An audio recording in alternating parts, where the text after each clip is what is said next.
હવે જે આપણને ચોપડીની અંદર દાખલા આપેલા છે એ ડાયરેક્ટ એક્સઆઈ ની કિંમતમાં નથી આપેલા. એક્સઆઈ ની જે કિંમત છે એ કઈ રીતે આપેલી છે? તો એક્સઆઈ ની કિંમત જે છે એ વર્ગ અંતરાલના રૂપમાં આપણને આપેલી છે.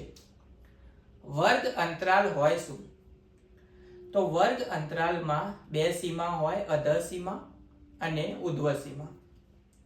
અધર સીમા અને ઉધ્વ સીમા એટલે ધારો કે અહીંયા આપણને ઉદાહરણ નંબર 1 ની અંદર જ 10 માર્ક્સ થી લઈને 25 માર્ક્સ ની વચ્ચે કેટલા વિદ્યાર્થીઓના માર્ક્સ આવ્યા છે? તો 2 વિદ્યાર્થીઓના માર્ક્સ. 25 માર્ક્સ થી 40 માર્ક્સ ની વચ્ચે કેટલા વિદ્યાર્થીઓના માર્ક્સ આવ્યા છે? તો 3 વિદ્યાર્થીઓના માર્ક્સ. એ રીતે અંતરાલની અંદર એટલે કે બે કિંમતોની વચ્ચે કોઈ પણ કિંમત હોઈ શકે. એ જે આવૃત્તિ આપેલી હોય એને આપણે શું કહીએ? વર્ગ અંતરાલ કહેવાય એને. હવે વર્ગ અંતરાલની અંદર કઈ એક્સઆઈ ની કિંમત આપણે લેવી? આપણને ખબર છે કે પહેલી જે વેલ્યુ હોય એ એક્સઆઈ ની હોય, પણ હવે તો આ અંતરાલમાં આવી ગયો. બીજી જે કિંમત હોય એટલે કે અહીંયા વિદ્યાર્થીઓની જે સંખ્યા છે એ હંમેશા શેની સંખ્યા હોય? એફઆઈ ની, એટલે કે આવૃત્તિ આપેલી હોય. તો હવે વર્ગ અંતરાલનો ઉપયોગ કરીને આપણે એક્સઆઈ શોધવો કઈ રીતે? તો એના માટે વર્ગ જે અંતરાલ હોય એટલે કે 10 અને 25 જે છે એમાં એક્સઆઈ ની કિંમત કઈ લેવાની? તો એ એક્સઆઈ ની કિંમત થશે એની મધ્ય કિંમત. કઈ કિંમત થશે? એની મધ્ય કિંમત. કઈ રીતે શોધવાની? વર્ગ અંતરાલની ઉધ્વ સીમા પ્લસ વર્ગ અંતરાલની અધર સીમા. ઉધ્વ સીમા એટલે નાની કિંમત અને અધર સીમા એટલે મોટી કિંમત. બંનેનો સરવાળો ભાગ્યા 2. જુઓ કે 10 અને 25 એના વચ્ચેની કિંમત શોધવી હોય આપણે તો 10 + 25 ભાગ્યા 2. 10 ને 25 કેટલા થશે? 35. 35 ભાગ્યા 2 આપણે કરીશું એટલે આપણને મળશે 17.5. તો અહીંયા એક્સઆઈ ની કિંમત કેટલી થઈ જશે? 17.5. ટૂંકમાં વર્ગ અંતરાલમાં જ્યારે આપણને કિંમતો આપેલી હોય, બધા જ દાખલા વર્ગ અંતરાલના સ્વરૂપમાં જ આપેલા છે, એટલે તમારે સૌથી પહેલા જ એક્સઆઈ ની કિંમત શોધવાની થશે. એક્સઆઈ ની કિંમત કઈ રીતે શોધવાની? તો જે બે કિંમતો આપેલી હોય બંનેનો સરવાળો ભાગ્યા 2 એટલે શું મળી જશે? તમને એક્સઆઈ ની કિંમતો મળી જશે.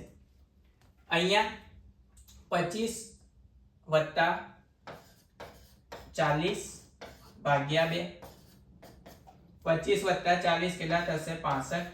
65 ભાગ્યા 2. તો આનો જવાબ થઈ જશે 32.5.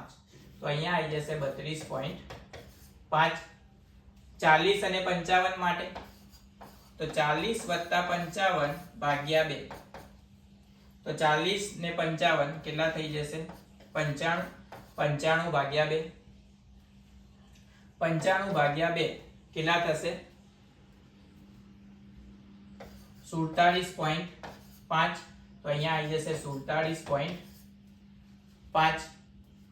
એ જ રીતે 55 અને 70 માટે 55 + 70 ભાગ્યા 2. 55 ને 70 125. 125 ભાગ્યા 2 કેટલા થશે? 62.5. તો અહીંયા આવી જશે 62.5. હવે અહીંયા જુઓ, એના પછી 70 + 85 ભાગ્યા 2. 70 અને 85 કેટલા થશે? 155. 155 ભાગ્યા 2 એટલે 150 ના અડધા થાય 75. 75 માં 2 ઉમેરી દઈએ તો 77.5. તો અહીંયા આવી જશે 77.5. અને અહીંયા છેલ્લું 85 + 100 ભાગ્યા 2. તો 85 + 100 એ થશે 185 ભાગ્યા 2. 185 ભાગ્યા 2 એટલે થશે આપણા 82.5. તો અહીંયા આવી જશે 82.5. હવે જુઓ, તમે જો પહેલી કિંમત xi ની શોધી અને ડાયરેક્ટ તમારી બાકીની બધી કિંમતો શોધવી હોય તો વર્ગ અંતરાલ કેવો હોવો જોઈએ? સરખો હોવો જોઈએ. અહીંયા તફાવત કેટલો છે? 15. અહીંયા તફાવત 15, અહીંયા 15, અહીંયા 15, બાકીમાં બધામાં કેટલો છે 15 15 નો તફાવત. તો તમે જે પહેલી સંખ્યા શોધી એમાં 15 15 ઉમેરતા જાઓ. 17.5 એમાં 15 ઉમેરશો તો કેટલા મળશે 32.5. 32.5 માં 15 ઉમેરશો તો કેટલા મળશે 47.5. 47.5 માં 15 ઉમેરશો તો કેટલા મળશે 62.5. 62.5 માં 15 ઉમેરશો તો કેટલા મળશે 77.5. 77.5 માં 15 ઉમેરશો તો કેટલા મળશે 82.5. તો જ્યારે વર્ગ અંતરાલમાં તફાવત સરખો હોય ત્યારે ડાયરેક્ટ જ પહેલી સંખ્યા શોધી અને બાકીના બધામાં શું કરી દેવાનું એનું લખી નાખવાનું. તો આ થઈ ગયો તમારો વર્ગ અંતરાલ, જેનો ઉપયોગ કરીને જ તમારે બધા દાખલા ગણવાના થશે.